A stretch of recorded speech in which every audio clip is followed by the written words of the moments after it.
Me llamo Daniel Foster.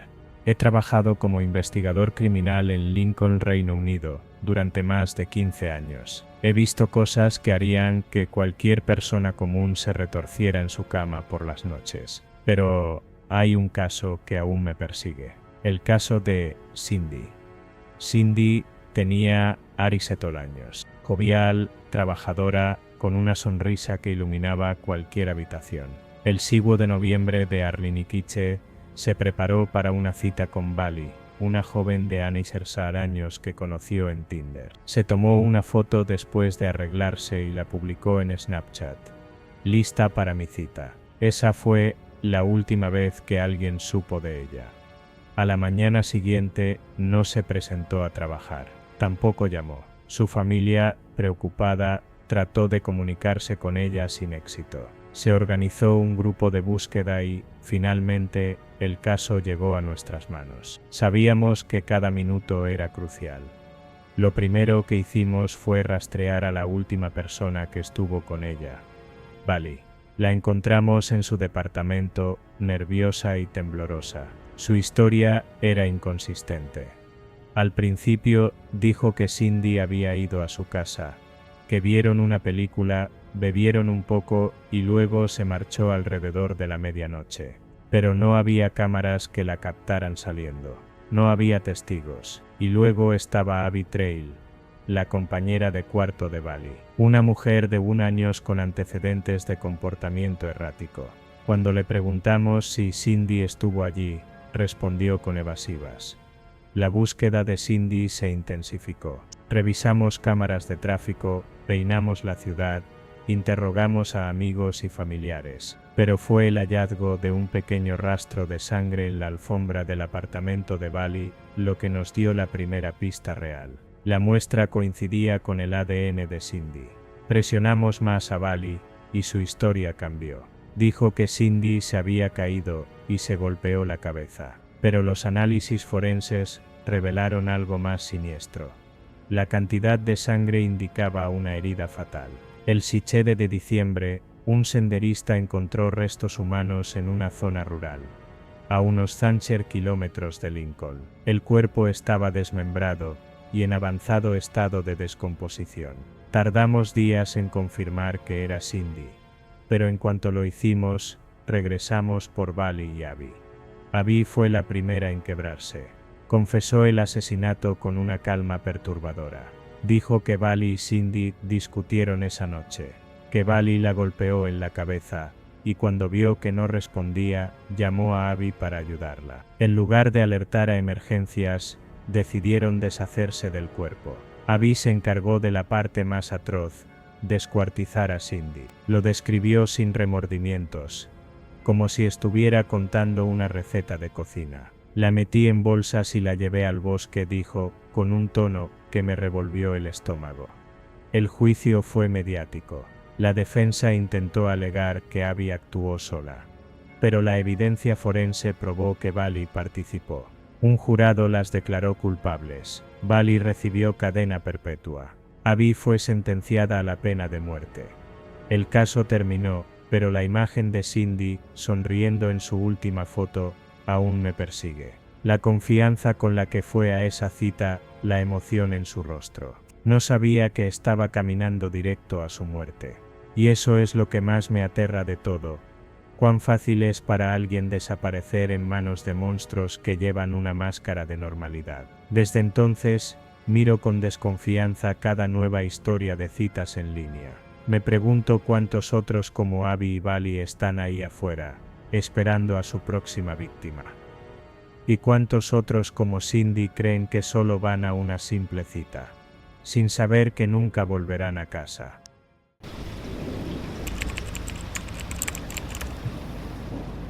La noche del 7 de agosto de la Arlinikiche comenzó como un sueño para Weyaska González, una joven latina que había emigrado a Estados Unidos en busca de nuevas oportunidades y amor. A través de Tinder, conoció a Gabriel, un hombre carismático y misterioso que parecía tener todo lo que ella buscaba. Después de intercambiar mensajes durante una semana, decidieron conocerse en persona. Se encontraron en un bar de moda, donde entre risas y cócteles, La atracción entre ambos era innegable. Gabriel la invitó a su apartamento, y confiada, Weyaska aceptó. Lo que ella no sabía era que esa noche se convertiría en su peor pesadilla. El apartamento de Gabriel era amplio pero sombrío. Weyaska sintió un escalofrío recorrer su espalda cuando cruzó la puerta, pero ignoró la sensación, atribuyéndola a los nervios de la cita. Sin embargo, algo en la mirada de Gabriel cambió cuando se quedaron solos. Su sonrisa encantadora desapareció, y en su lugar apareció un gesto de frialdad. La conversación, que había sido amena y juguetona, se tornó en una discusión acalorada. Gabriel comenzó a acusarla de cosas sin sentido, sus palabras cargadas de furia y resentimiento. Weyaska intentó calmarlo, pero él se acercó demasiado, su aliento impregnado de alcohol y rabia. En un acto de desesperación, intentó alejarse, pero Gabriel la sujetó con fuerza por el cuello. La presión aumentó hasta que la oscuridad cubrió la vista de Weyaska. Cuando despertó, se encontraba en el balcón del apartamento, encerrada. Su respiración era entrecortada, y su mente estaba nublada. Intentó abrir la puerta de cristal, pero estaba asegurada. Llamó a Gabriel, pero no recibió respuesta. El miedo se apoderó de ella cuando comprendió que no tenía escapatoria. Desde el interior del apartamento, Gabriel la observaba con una sonrisa torcida. Sacó su teléfono y comenzó a grabar. En la grabación, se escuchaban sus gritos llenos de ira. «Tuviste suerte de que no te arrojara por el balcón», rugió. Weyaska golpeó el vidrio con desesperación, pero nadie la escuchó. La noche avanzaba, y el terror se intensificaba. Sin embargo, lo que sucedió después fue aún más escalofriante. Gabriel, en su delirio, tropezó y cayó por el balcón. Su cuerpo impactó contra el pavimento, su vida terminando en un instante. Weyaska quedó paralizada por el shock. Horas después, la policía llegó al lugar, alertada por los vecinos que habían escuchado la discusión. El juicio fue un espectáculo mediático. La grabación de Gabriel fue reproducida en la corte, revelando su verdadera naturaleza. Sin embargo, para asombro de muchos, fue absuelto de todos los cargos. La injusticia llenó de indignación a la familia de Weyaska y a la comunidad latina, que clamaba por justicia. En los años siguientes, la sombra de Gabriel persistió. Se vio envuelto en diversos problemas legales, incluyendo un escandaloso accidente automovilístico, donde fue encontrado conduciendo desnudo y bajo la influencia del alcohol. Muchos creían que su absolución había sido un error fatal, pero el destino se encargó de hacer justicia de otra manera. Las noches en el edificio donde ocurrió la tragedia nunca volvieron a ser las mismas. Algunos residentes aseguraban escuchar golpes en el balcón, susurros en la oscuridad y la voz de una mujer llorando. La presencia de Weyaska seguía allí, atrapada en un limbo de injusticia y sufrimiento, esperando que algún día su historia fuera contada y su espíritu encontrara la paz.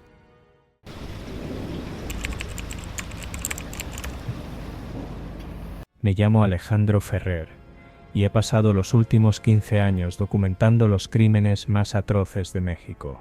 He estado en escenas que huelen a muerte, he hablado con asesinos que no muestran remordimiento, y he escuchado testimonios que hielan la sangre. Pero hay un caso que, incluso para mí, es difícil de procesar: el asesinato de Francia Ruth Ibarra. Francia era una joven de alrededor años, estudiante de medicina, con una vida por delante. Conoció a Emanuel Delany Valdez Bocanegra en Tinder, una aplicación de citas que prometía encuentros fortuitos, pero que, en este caso, se convirtió en una trampa mortal. Salieron varias veces, pero fue su última cita, el fan de diciembre de Arriniqueios, la que marcó su destino.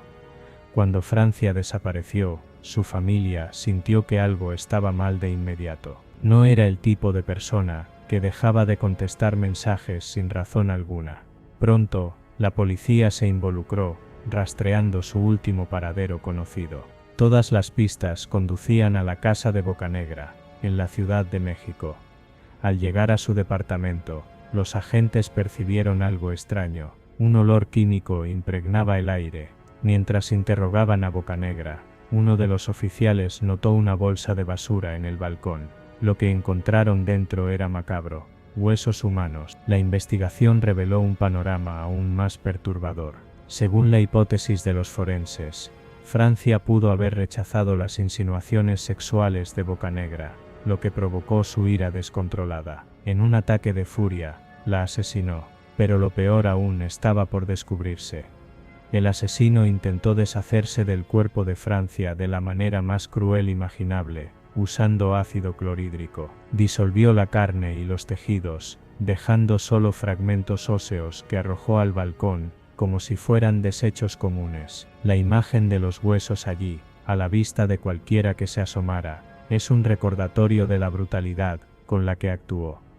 La noticia estremeció al país. Medios nacionales e internacionales cubrieron el caso, impactados por la violencia y la premeditación del crimen. Bocanegra fue arrestado y procesado por asesinato. En el juicio, se mostró impasible, sin una gota de arrepentimiento en su rostro. Las plataformas de citas, antaño vistas como una forma moderna de conocer personas, comenzaron a ser vistas con recelo. ¿Cuántos depredadores como Bocanegra estaban acechando detrás de una foto de perfil y un mensaje encantador? He cubierto muchos casos en mi carrera, pero la historia de Francia Ruth Ibarra me persigue, porque más allá de los titulares y la indignación social, quedó el vacío en una familia que perdió a su hija de la manera más despiadada posible. Un recordatorio de que el horror no solo existe en historias de ficción, sino que camina entre nosotros, con un rostro amable y una sonrisa engañosa.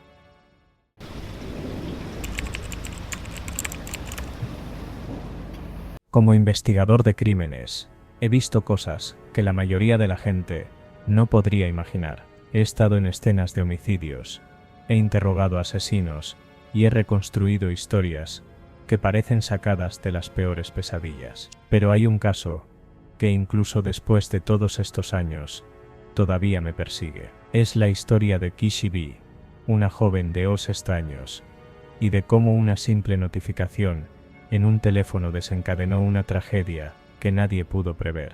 Todo comenzó en Cardiff, Reino Unido, en agosto de Arlene Iquiles. Kishi B era una joven brillante, llena de vida y con un futuro prometedor. Había llegado al Reino Unido desde China para estudiar, y como muchos jóvenes, estaba explorando el mundo de las relaciones. Jordan Matthews, de Arreville años, era su novio. Desde fuera, parecía una pareja normal, pero, como descubriríamos más tarde, su relación estaba lejos de ser saludable.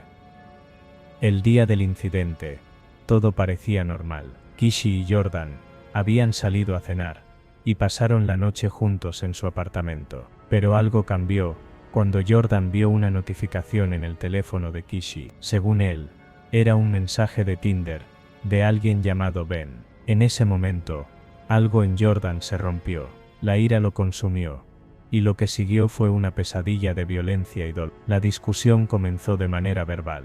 Jordan acusó a Kishi de estar engañándolo, de estar hablando con otros hombres a sus espaldas. Kishi trató de calmarlo, asegurándole que no había nada de qué preocuparse, que ni siquiera tenía la aplicación Tinder en su teléfono. Pero Jordan no la escuchó. La ira lo cegó, y la discusión se volvió física. Jordan comenzó a golpear a Kishi con una fuerza brutal. Le rompió la mandíbula, le fracturó varias costillas, y la dejó tendida en el suelo, inconsciente y gravemente herida. Cuando finalmente se dio cuenta de lo que había hecho, llamó a una ambulancia, pero ya era demasiado tarde. Kishi fue llevada al hospital, donde murió poco después, debido a las graves lesiones que había sufrido. Cuando llegamos a la escena del crimen, el apartamento estaba en silencio, pero el aire estaba cargado de violencia. La sangre en el suelo, los muebles volcados, y el teléfono de Kishi, todavía encendido, eran testigos mudos de lo que había ocurrido. Jordan fue arrestado de inmediato, y comenzamos a reconstruir lo que había sucedido. Durante el juicio, se revelaron detalles escalofriantes sobre la relación entre Jordan y Kishi. No era la primera vez que Jordan la había agredido. De hecho, había un historial de abuso físico y verbal, que se remontaba a meses atrás. Kishi había tratado de ocultarlo, tal vez por miedo, tal vez por la esperanza de que Jordan cambiaría. Pero esa noche, algo en Jordan se descontroló por completo. Lo más impactante fue descubrir que Kishi ni siquiera tenía la aplicación Tinder en su teléfono. La notificación que Jordan había visto no era más que un mensaje de texto de un amigo llamado Ben. No había infidelidad, no había engaño, solo un malentendido que terminó en una tragedia irreversible. Jordan fue declarado culpable de asesinato y sentenciado a llevar años de prisión. Pero para Kishis no había justicia posible. Su vida había sido arrebatada de la manera más cruel e injusta. Y para nosotros, los investigadores, fue un recordatorio de lo frágil que puede ser la vida, y de cómo la violencia doméstica puede escalar hasta niveles inimaginables. Años después, todavía pienso en Kishis, en su sonrisa, en sus sueños, en todo lo que podría haber sido. Y pienso en Jordan, en cómo una persona puede perder el control de esa manera, en cómo el amor puede convertirse en obsesión, y la obsesión en violencia. Este caso me cambió, me hizo más consciente de las señales de abuso, de la importancia de escuchar a las víctimas, y de la necesidad de actuar antes de que sea demasiado tarde. Pero también me dejó con una sensación de impotencia, porque al final, no importa cuántas historias investiguemos, cuántos casos resolvamos, siempre habrá una Kishi en algún lugar, una vida truncada por la violencia de alguien que decía amarla.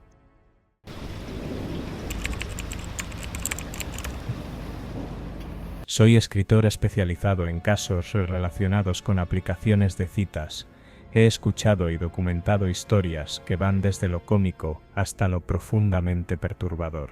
Pero hay un caso que, incluso después de años, sigue helándome la sangre. Es la historia de Emile Cilliers, un sargento del ejército británico, y su intento despiadado de asesinar a su esposa, Victoria, para estar con una mujer que conoció en Tinder. Esta historia no solo es un recordatorio de los peligros ocultos detrás de las pantallas, sino también de cómo la obsesión y la codicia pueden llevar a alguien a cometer actos inimaginables. Todo comenzó en Arnilunku, cuando Emile Cilliers, de 18 años, parecía llevar una vida normal. Era un hombre respetado en el ejército, casado con Victoria, una mujer de 15 años, y padre de 2 hijos. Pero detrás de esa fachada de normalidad, se escondía un hombre lleno de secretos. Emile tenía una deuda considerable, y su vida financiera estaba al borde del colapso. Para empeorar las cosas, había contratado una póliza de seguro de vida para Victoria, por un valor de más de $1,000,000. Un detalle que en ese momento parecía inocente, pero que más tarde se revelaría como una pieza clave en su macabro plan. Fue por esa época que Emile descargó Tinder. No buscaba amor ni compañía, buscaba una salida. Y la encontró en Stephanie Goller, una mujer con la que comenzó una relación apasionada y secreta. Stephanie no sabía que Emile estaba casado, al menos no al principio, pero cuando la verdad salió a la luz, en lugar de alejarse, Emile se obsesionó con la idea de estar con ella. El problema era Victoria. Emile no podía simplemente divorciarse. No solo perdería a sus hijos, sino que también se quedaría sin el dinero del seguro de vida. Y así, en lugar de enfrentar sus problemas como un adulto, decidió tomar un camino mucho más oscuro: matar a su esposa. El primer intento ocurrió en la casa que compartían. Emile provocó una fuga de gas, una maniobra calculada para hacer parecer que había sido un accidente. Dejó a Victoria en la casa, sola e inconsciente del peligro, mientras él se iba a quedarse en otro lugar. Pero el plan fracasó. Victoria notó el olor a gas y logró ventilar la casa a tiempo. Emile, lejos de sentirse aliviado, se enfureció. Su plan había fallado, pero no se daría por vencido. Fue entonces cuando ideó un nuevo plan, uno que parecía sacado de una película de suspenso. Emile sabía que Victoria era una entusiasta del paracaidismo. Habían saltado juntos varias veces, y ella confiaba plenamente en él. Así que, con una frialdad escalofriante. Sugirió que fueran a saltar en paracaídas. Victoria, emocionada por la idea, aceptó sin sospechar nada. Lo que ella no sabía era que Emile había manipulado su equipo. Sabía exactamente lo que estaba haciendo. Alteró el paracaídas principal y el de reserva, asegurándose de que ambos fallarían. Para él, era el plan perfecto. Un accidente durante un salto en paracaídas sería fácil de explicar, y nadie sospecharía de él. El día del salto, Victoria estaba emocionada. No podía saber que estaba a punto de enfrentarse a la peor pesadilla de su vida. Ashton Hill en pie sobre Wiltshire, Inglaterra, saltó del avión, confiando en que su paracaídas la mantendría a salvo. Pero en cuestión de segundos, se dio cuenta de que algo estaba terriblemente mal. El paracaídas principal no se abrió. Desesperada, intentó activar el de reserva, pero tampoco funcionó. Victoria cayó en picada hacia el suelo, consciente de que probablemente moriría. Milagrosamente, sobrevivió. El impacto fue brutal. Se fracturó la clavícula, se rompió varias costillas, y sufrió una lesión en la columna vertebral. Pero estaba viva, y aunque no lo sabía en ese momento, su supervivencia sería la clave para desenmascarar a Emile. Cuando la policía comenzó a investigar el incidente, las piezas del rompecabezas comenzaron a encajar. Emile, en un intento por parecer inocente, había actuado como un esposo preocupado. Pero los investigadores no se dejaron engañar. Descubrieron la relación de Emile con Stephanie Goller, las deudas que lo ahogaban, y lo más importante, la póliza de seguro de vida que había contratado para Victoria. También encontraron evidencia de que había manipulado el equipo de paracaidismo. El juicio fue un espectáculo mediático. Emile intentó defenderse, alegando que todo había sido un accidente, pero la evidencia en su contra era abrumadora. Stephanie Goller testificó, revelando los detalles de su relación, y cómo Emile había hablado de dejar a su esposa. Victoria, a pesar de sus heridas, también testificó, contando cómo había confiado en su esposo y cómo esa confianza casi le costó la vida. Al final, Emile Thillier fue declarado culpable de intentar asesinar a su esposa. Recibió una sentencia de 20 años de prisión, una condena que muchos consideraron demasiado leve para la gravedad de sus crímenes. Pero para Victoria, la sentencia no era suficiente. Su vida había cambiado para siempre, y la traición de su esposo la dejó con cicatrices físicas y emocionales que nunca desaparecerían por completo. Esta historia es un recordatorio escalofriante de cómo las personas pueden ocultar su verdadera naturaleza detrás de una máscara de normalidad. Emile Thillier no era un monstruo obvio, era un hombre común, con un trabajo respetable y una familia. Pero debajo de esa superficie, había una oscuridad que lo llevó a planificar la muerte de la mujer que alguna vez amó. Como escritor, he aprendido que las aplicaciones de citas no son solo un lugar para encontrar amor, también pueden ser un escenario para el engaño, la obsesión, y en casos como este, la maldad más pura. La historia de Emile y Victoria es una advertencia: nunca subestimes lo que alguien es capaz de hacer cuando la codicia y la obsesión se apoderan de su mente. Y aunque Victoria sobrevivió, su historia sigue siendo un testimonio de cómo el mal puede esconderse en los lugares más inesperados, incluso en la persona que duerme a tu lado.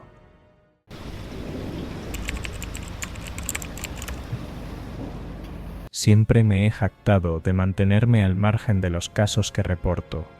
La objetividad es el alma del periodismo, o al menos eso nos enseñaron en la facultad, pero aquella noche del Thanger de marzo de Arlinik 7, cuando la sangre manchó el suelo del restaurante Gangnam BBQ, supe que jamás podría olvidar la historia de Jovi Pilapil.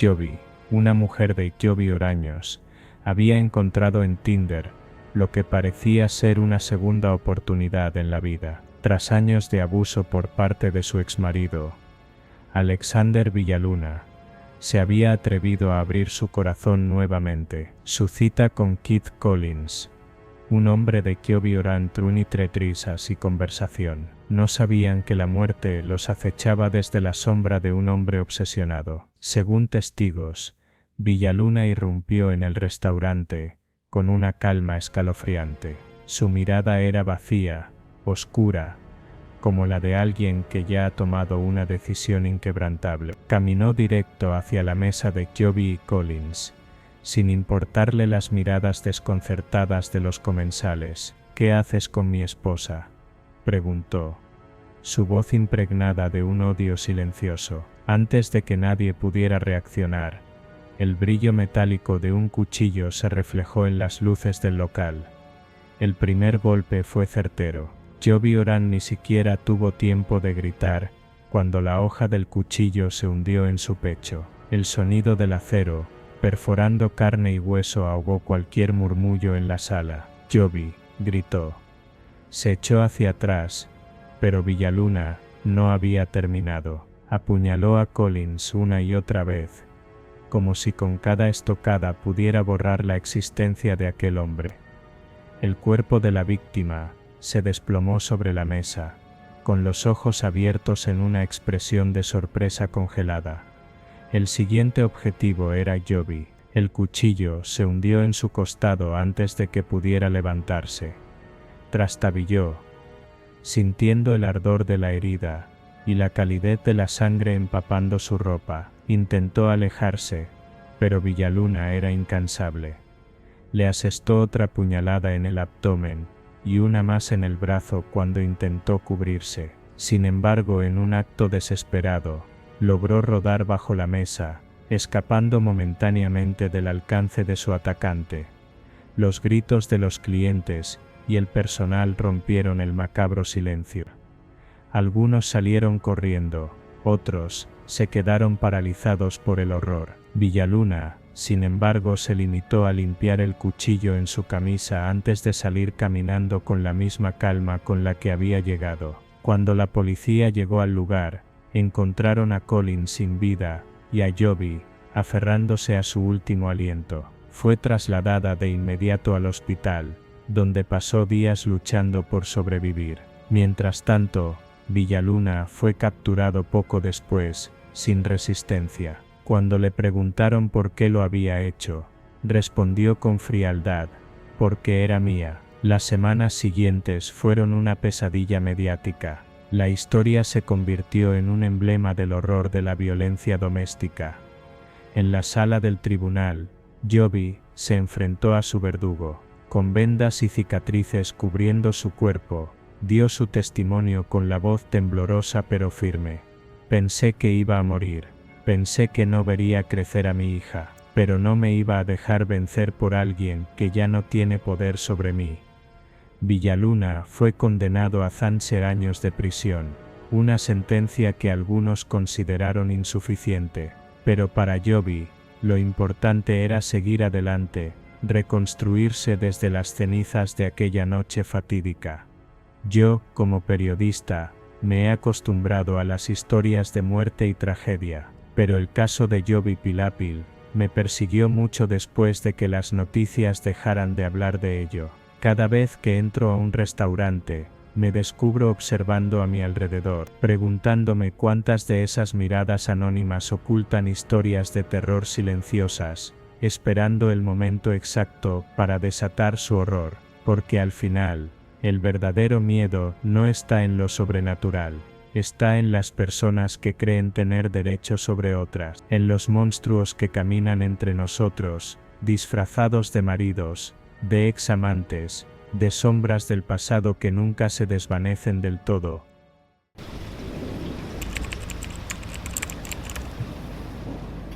Carola nunca había sido fanática de las citas a ciegas, pero su mejor amiga la convenció de darle una oportunidad a Eduardo, un tipo que había conocido en un evento de trabajo. «Es encantador, tiene buenas historias y sabe escuchar», le aseguró. Así que Carola aceptó. Eduardo la invitó al cine. Para sorpresa de Carola, la película que eligió era una secuela del Silencio de los Inocentes. «Esto existe», pensó ella, conteniendo una risa. Mientras las escenas perturbadoras se sucedían en la pantalla, ella no pudo evitar soltar carcajadas. No era que le pareciera gracioso el horror, sino que su cerebro, en un extraño mecanismo de defensa, reaccionaba con risa ante lo macabro. Al salir del cine, Eduardo la miró con una sonrisa enigmática. «Tienes un sentido del humor interesante», comentó. Luego, le propuso dar un paseo por la playa. La noche estaba fresca, y el sonido de las olas proporcionaba una atmósfera extrañamente serena. Se sentaron en la arena, y Eduardo empezó a hablar de su pasado. Al principio, sus historias eran normales, su infancia, sus viajes en la marina, anécdotas de juventud. Pero luego, la conversación tomó un giro oscuro. Con voz calmada, le confesó que había considerado contratar a alguien para asesinar a su exnovia. «Me engañó. Pensé en hacerlo, pero al final decidí que no quería dejar a mis hijos sin madre». Carola sintió un escalofrío recorrer su espalda. Era una broma. La expresión de Eduardo no parecía indicar que estuviera bromeando. Intentó forzar una sonrisa nerviosa y cambiar el tema, pero él continuó. «¿Sabes cuál es la mejor manera de ocultar un cuerpo?». Su tono era didáctico, casi como si estuviera dando una lección en una clase. «Sal lo más lejos que puedas durante la marea baja y cava un hoyo. Cuando la marea suba, la arena se desmorona y cubre el cuerpo completamente».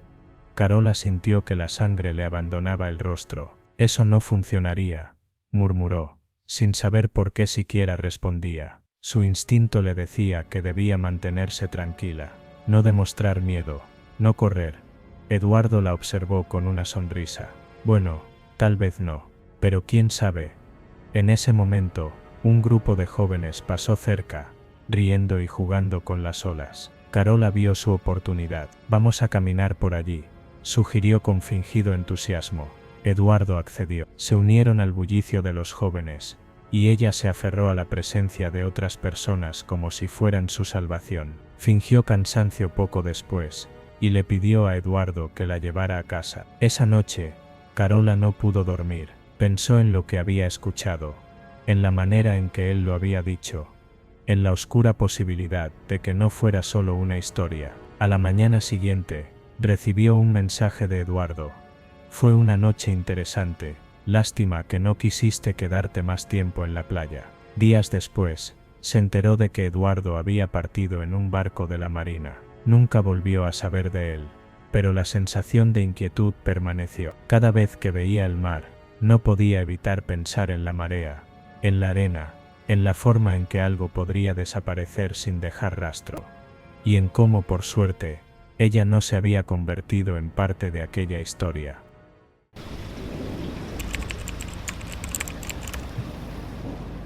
Julia siempre había sido una chica precavida. A sus 17 años, había aprendido a confiar en su instinto y a no dejarse llevar por las apariencias. Sin embargo, aquella noche cometió un error que la marcaría para siempre. Todo comenzó con un mensaje de Federico, un chico que había conocido en una aplicación de citas. Él parecía amable, divertido y sobre todo normal. Después de unas cuantas conversaciones, decidieron quedar para tomar unos tragos en un bar de moda en el centro de la ciudad. Julia no podía negar que sentía cierta emoción. Hacía tiempo que no salía con alguien que le generara interés. El bar era acogedor, con luces tenues y un ambiente relajado. Federico llegó puntual, vestido con elegancia pero sin pretensiones. Al principio, todo parecía ir bien. Hablaron de sus trabajos, sus hobbies y sus planes para el futuro. Julia se sentía cómoda. Incluso comenzó a pensar que tal vez esta cita podría convertirse en algo más. Pero entonces, todo cambió. Federico hizo un comentario que en ese momento pareció inofensivo. «Sabes, Julia, me recuerdas mucho a mi hermana». Ella sonrió, pensando que era un cumplido extraño, pero bien intencionado. Sin embargo, no pasó mucho tiempo antes de que se diera cuenta de que algo no estaba bien. Federico comenzó a hablar de su hermana con una intensidad que resultaba inquietante. «Ella es tan linda», decía, mientras jugueteaba con su vaso. «Tiene una cara perfecta, un cuerpo esculpido como si fuera una diosa. Y es tan exitosa, ¿sabe? Siempre ha sido la mejor en todo lo que hace». Julia intentó cambiar de tema, pero Federico no parecía interesado en hablar de otra cosa. ¿Sabes qué es lo más especial de ella?, continuó, acercándose un poco más a Julia. Es tan cariñosa conmigo. Siempre está ahí para mí, me abraza, me consuela cuando estoy triste, incluso dormimos juntos cuando éramos niños. Era nuestra manera de sentirnos seguros. Julia sintió un escalofrío recorrer su espalda. Trató de disimular su incomodidad, pero cada palabra de Federico la hacía sentirse más y más incómoda. ¿Duermen juntos?, preguntó Julia, tratando de mantener la calma. Bueno, ya no somos niños, pero a veces todavía lo hacemos, respondió Federico con una sonrisa que a Julia le pareció perturbadora. Es nuestra manera de mantener el vínculo, ¿sabes? Ella siempre dice que nadie nos entenderá como nosotros dos.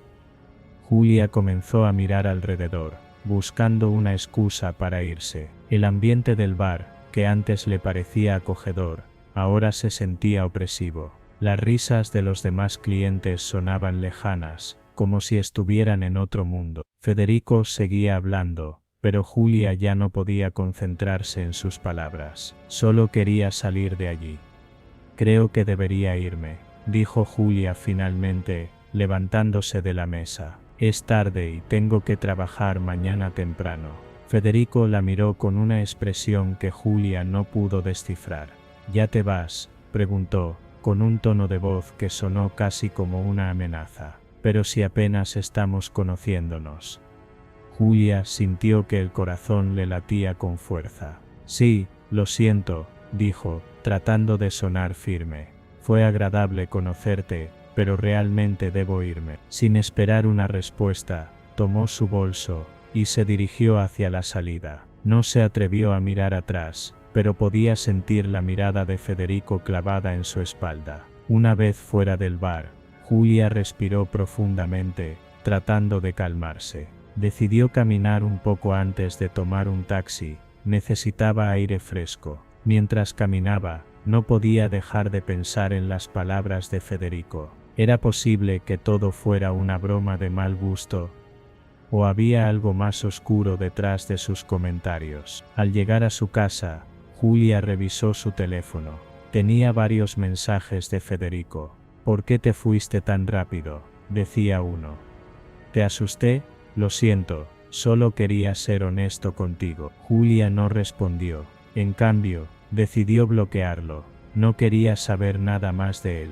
Pero esa no fue la última vez que Julia escuchó de Federico. Al día siguiente, comenzó a recibir mensajes de números desconocidos. Eres tan parecida a ella, decía uno. No puedo dejar de pensar en ti. Julia bloqueó cada número, pero los mensajes seguían llegando. Luego, comenzó a notar que alguien la seguía. Cada vez que salía de su casa, sentía que había unos ojos observándola. Una vez, incluso vio a Federico parado frente a su edificio, mirando hacia su ventana. Julia decidió denunciarlo a la policía, pero sin pruebas concretas, no pudieron hacer mucho. Le recomendaron que cambiara su número de teléfono y que tuviera cuidado. Julia hizo todo lo que pudo para protegerse, pero la sensación de estar siendo observada nunca desapareció. Una noche, Julia despertó sobresaltada. Había escuchado un ruido en su apartamento. Con el corazón latiendo con fuerza, tomó su teléfono y llamó a la policía. Mientras esperaba, escuchó pasos acercándose a su habitación. La puerta se abrió lentamente, y allí estaba Federico, con una sonrisa que heló la sangre de Julia. Sabía que eras especial, dijo Federico, avanzando hacia ella. Eres tan parecida a ella, pero ella ya no está. Necesito a alguien que la reemplace. Julia gritó, pero Federico fue más rápido. La sujetó con fuerza, susurrando palabras que Julia no podía entender. La policía llegó justo a tiempo. Federico fue arrestado, pero el daño ya estaba hecho. Julia nunca pudo olvidar aquella noche. Aunque Federico estaba tras las rejas, ella sabía que su obsesión no terminaría ahí. Y lo peor de todo era que en algún lugar, Federico tenía una hermana de la que nunca más se supo.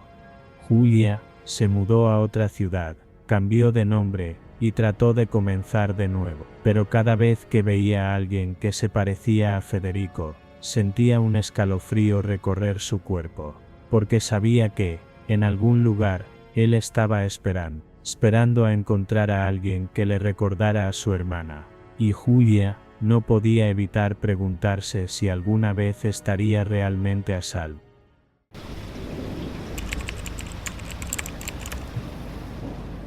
La conocí en un pequeño café del centro.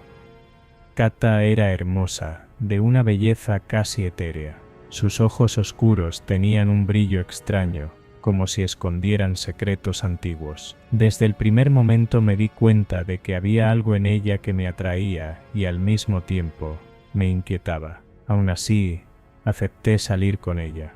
Nuestra primera cita comenzó como cualquier otra, una cena ligera, risas, conversaciones sobre nuestras vidas. Todo parecía normal hasta que, al conducir por una avenida solitaria, pasamos junto a un cementerio. Sin previo aviso, Kata se quedó observándolo, con una sonrisa serena y dijo: «Son hermosos, ¿no crees?». Su comentario me dejó sin palabras. No era una reacción habitual, pero intenté seguirle la corriente. Sí, supongo, mi padre está enterrado ahí». Sus ojos se iluminaron de una manera extraña, como si mi respuesta la hubiera emocionado. «Oh, ¿te importa si nos detenemos y visitamos su tumba?». Dudé. Apenas conocí a esta mujer, y ya quería visitar la tumba de mi padre. Algo dentro de mí me decía que aquello no era normal, pero al mismo tiempo, su entusiasmo era contagioso. «Supongo que sí». Estacioné el auto y nos adentramos en el cementerio. La brisa nocturna era helada, y la luna, pálida y solitaria, iluminaba los senderos de piedra. Caminamos en silencio hasta la tumba de mi padre. Kata iba pegada a mí, tan cerca que podía sentir su aliento en mi cuello. Mis nervios se dispararon cuando de repente sacó su teléfono y dijo: «Hagamos una foto para recordar este momento». Me pareció inapropiado, pero antes de que pudiera decir algo, ya había tomado la foto. Su sonrisa en la pantalla me perturbó.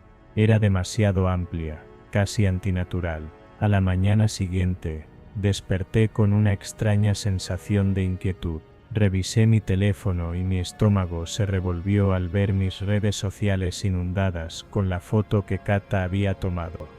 Estaba publicada en su perfil con el mensaje: «Un momento especial con alguien especial». Sentí un náuseas. Mi privacidad había sido violada de una manera que no podía explicar. Llamé a Kata de inmediato. «Tienes que borrar esa foto, ahora». Su respuesta fue un susurro dulce y venenoso. «¿Por qué? Es un momento importante para nosotros». «No, Kata. Fue inapropiado. No tenías derecho a publicar eso». Ella guardó silencio por un instante. Luego, con un tono melancólico, dijo: «Pensé que lo entenderías». Colgué la llamada y traté de calmarme. Pero entonces, algo aún más perturbador sucedió. Esa noche, recostado en mi cama, escuché un ruido en la ventana. Me acerqué con cautela y la vi. Kata estaba allí, en la oscuridad, observándome con una sonrisa. En su mano sostenía un ramo de lirios blancos. Señaló su teléfono, y mi celular vibró con un mensaje de ella: «Tienes un alma hermosa, pronto entenderás». La sangre se me heló. Corrí a cerrar las cortinas y bloqueé su número. Pero aquello no terminó allí. A la mañana siguiente, encontré una corona de flores en mi puerta, con una tarjeta que decía: «En memoria de lo que seremos».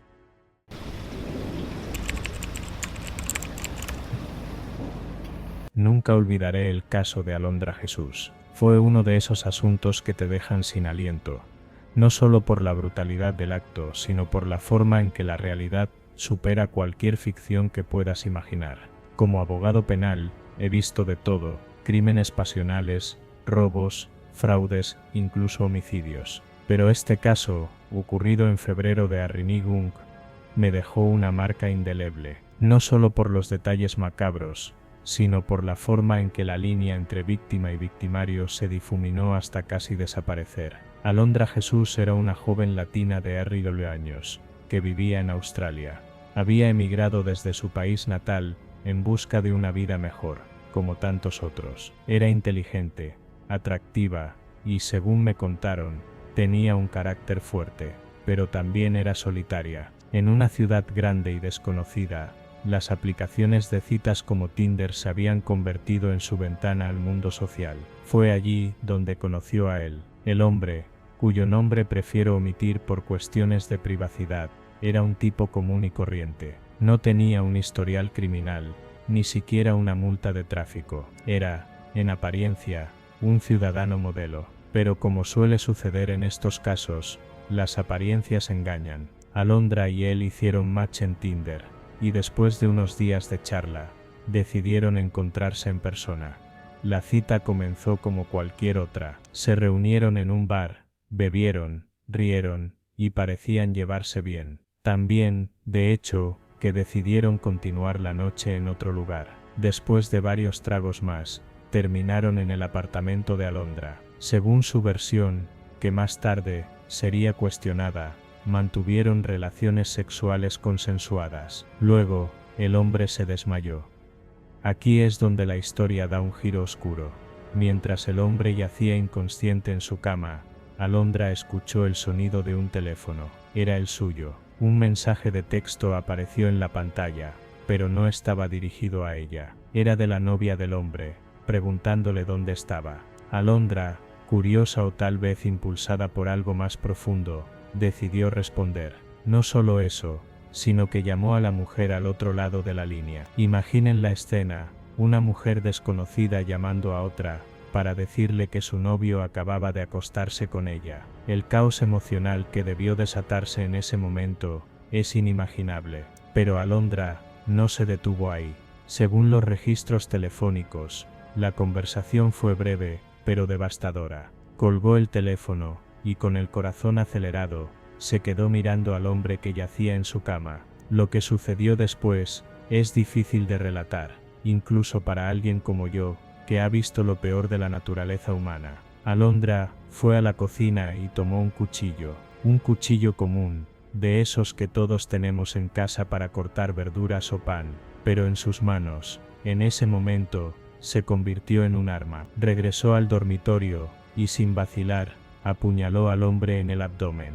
Una vez, 2 veces, la sangre brotó, manchando las sábanas y el suelo. El hombre se despertó sobresaltado, confundido, sin entender qué estaba pasando. Alondra, con voz fría y temblorosa, le ordenó que se fuera. Él, herido y aturdido, logró salir del apartamento y pedir ayuda. Mientras tanto, Alondra llamó a la policía. Su versión de los hechos era muy diferente. Dijo que el hombre había intentado atacarla, que había actuado en defensa propia, pero las evidencias contaban otra historia. El hombre sobrevivió a sus heridas, gracias a la rápida intervención de los médicos, y su testimonio fue clave para desmontar la versión de Alondra. Cuando me asignaron el caso, lo primero que pensé fue que sería otro típico caso de violencia doméstica, pero a medida que profundicé en los detalles, me di cuenta de que era algo mucho más complejo. Alondra no era una criminal habitual, no tenía antecedentes, ni un historial de violencia. Era una mujer joven, con una vida por delante, que había cometido un acto impulsivo y desesperado. Durante el juicio, Alondra se declaró culpable de agresión. No intentó justificarse ni buscar excusas, simplemente admitió lo que había hecho. Fue sentenciada, pero evitó la prisión gracias a una combinación de factores: su falta de antecedentes, su cooperación con las autoridades, y quizás la comprensión del juez de que este era un caso atípico. Pero la pregunta que quedó flotando en el aire, y que aún me persigue, es: ¿qué llevó a Alondra a actuar de esa manera? ¿Fue el dolor de sentirse engañada, la rabia de descubrir que el hombre tenía novia, o algo más profundo, algo que ni siquiera ella podía entender?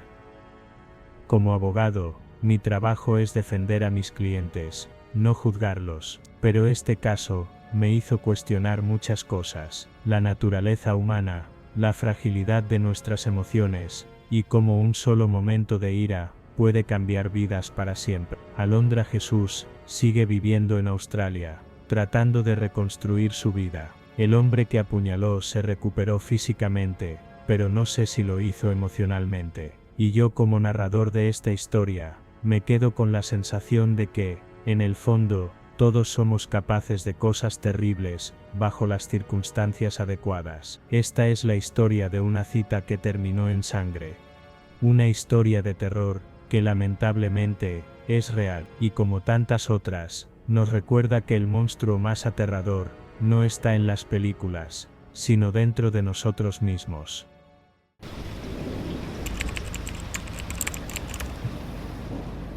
Nunca he sido buena para las citas. No es que no me considere atractiva, pero encontrar a alguien con quien conectar realmente se ha vuelto un infierno. Mis amigas me decían que tenía que salir más, conocer gente, abrirme a nuevas experiencias. Prueba con Instagram, me insistió mi mejor amiga un día. Conozco a muchas que han conseguido novio así. Al principio, me reí de la idea. Instagram no era esa la red social, donde la gente solo mostraba lo mejor de sus vidas, ocultando lo malo. Pero la soledad pesa, y cuando pasas las noches, viendo cómo todos a tu alrededor tienen a alguien, empiezas a preguntarte si realmente deberías intentarlo. Fue así como conocí a él. Me escribió primero, su perfil parecía normal, un hombre atractivo, de unos 25 años, de origen extranjero, pero viviendo en mi país desde hacía un tiempo. En sus fotos, aparecía viajando, disfrutando de cenas elegantes, siempre con una sonrisa encantadora. Hola, he visto tus fotos y me pareces una mujer interesante. ¿Podemos hablar? Algo en su forma de escribir me atrajo. No era como los otros que enviaban mensajes vulgares o desesperados. Parecía educado, caballeroso, diferente. Comenzamos a hablar, primero por mensajes, luego por videollamadas. Su español era casi perfecto, con un ligero acento, que me parecía hasta encantador. Me preguntaba mucho sobre mi vida, mis gustos, mis rutinas. Me hacía sentir especial. Después de 2 semanas de hablar todas las noches, me invitó a salir. Quiero conocerte en persona, dijo con esa voz pausada y segura. Eres fascinante. Mi corazón latió con fuerza. Hacía mucho que nadie me decía algo así. Acepté. Me pidió que nos viéramos en un restaurante elegante, en el centro de la ciudad. Me pareció un buen gesto, un lugar público, seguro. Cuando llegué, ya estaba allí, se veía igual que en sus fotos, incluso mejor. Alto, bien vestido, con esa mirada penetrante, que me hacía sentir analizada. Eres aún más hermosa en persona, dijo, tomando mi mano y besándola. Me hizo reír. Su galantería era casi de otra época. La conversación fluyó al principio. Me habló de sus viajes, de su amor por la cultura de mi país, de lo difícil que era encontrar a alguien sincero en estos tiempos. Pero luego, algo cambió. ¿Vives sola?, preguntó de repente, con un tono más serio. Me extrañó la pregunta, pero no le di importancia. Sí, tengo mi propio apartamento, sonrió. Eso es bueno, la independencia es importante, aunque debe ser difícil estar sola por las noches. Sentí un escalofrío. A veces, respondí, intentando restarle importancia. Sus ojos se fijaron en los míos con intensidad. Si estuvieras conmigo, nunca estarías sola. La frase no debería haberme perturbado, pero algo en su voz hizo que mi piel se erizara. Había algo en la forma en que lo dijo, como si no fuera una promesa, sino una advertencia. Después de la cena, insistió en llevarme a casa. No quiero que tomes un taxi sola, dijo con una sonrisa encantadora. Déjame llevarte. Dudé. No quería parecer grosera, pero algo dentro de mí me decía que no debía hacerlo. Gracias, pero prefiero pedir un Uber. Él no insistió, pero su expresión cambió. Su sonrisa se congeló, como si no estuviera acostumbrado a que le dijeran que no. Cuando salimos del restaurante, noté algo extraño. Por aquí, dijo, señalando una calle oscura. Mi Uber llegará por la avenida principal. Contesté, deteniéndome. No te preocupes, es un atajo. Se me revolvió el estómago. Algo no estaba bien. Me alejé un paso. Creo que prefiero esperar aquí. Su mandíbula se tensó. No seas tonta, dijo, su voz ya sin rastro de dulzura. Es solo un camino más rápido. En ese momento, supe que tenía que huir. Me di la vuelta, y comencé a caminar de regreso al restaurante. Espera, su tono ya no era amable, sino una orden. No me detuve. Comencé a correr. Lo escuché maldecir detrás de mí. Mi corazón latía con fuerza. Si me alcanzaba, sabía que no saldría de allí. Corrí hasta llegar a una avenida iluminada, donde un grupo de personas esperaba un taxi. Me acerqué a ellos con la respiración agitada. Miré hacia atrás. Él estaba ahí, de pie en la oscuridad, mirándome fijamente. Su rostro no mostraba enojo, sino algo peor, decepción, como si yo hubiera arruinado sus planes. Se dio la vuelta y desapareció entre las sombras. Esa noche no dormí. Sabía que me había salvado por poco, pero no podía dejarlo así. Entré a su perfil de Instagram y comencé a investigar. Algo no cuadraba. Sus fotos eran demasiado perfectas, demasiado cuidadas. No había ninguna con amigos, ninguna en lugares etiquetados recientemente. Busqué su nombre en Google. Nada. Era como si no existiera. Entonces tomé una decisión. Fui a la policía. Al principio, no me tomaron muy en serio. No había pruebas de que hubiera intentado hacerme daño. Pero entonces, revisaron las cámaras de seguridad de la zona donde había intentado llevarme, y descubrieron algo aterrador. Él no estaba solo. Había otro hombre esperándolo en un auto sin placas, justo en la calle oscura, donde me quería llevar. Era una trampa. La policía comenzó a investigar, y descubrió que no era la primera vez que ese hombre contactaba a mujeres extranjeras por redes sociales. Varias habían desaparecido, después de salir con alguien que coincidía con su descripción. Lo arrestaron 2 semanas después. Cuando vi su rostro en las noticias, sentí un escalofrío. Seguía sonriendo, como si nada hubiera pasado. Me mudé de ciudad poco después, pero el miedo sigue ahí. Cada vez que alguien me escribe por redes sociales, dudo. Cada vez que camino sola, miro sobre mi hombro, porque sé que aunque atraparon a uno, hay muchos más como él. Y lo peor es que siguen buscando a su próxima víctima.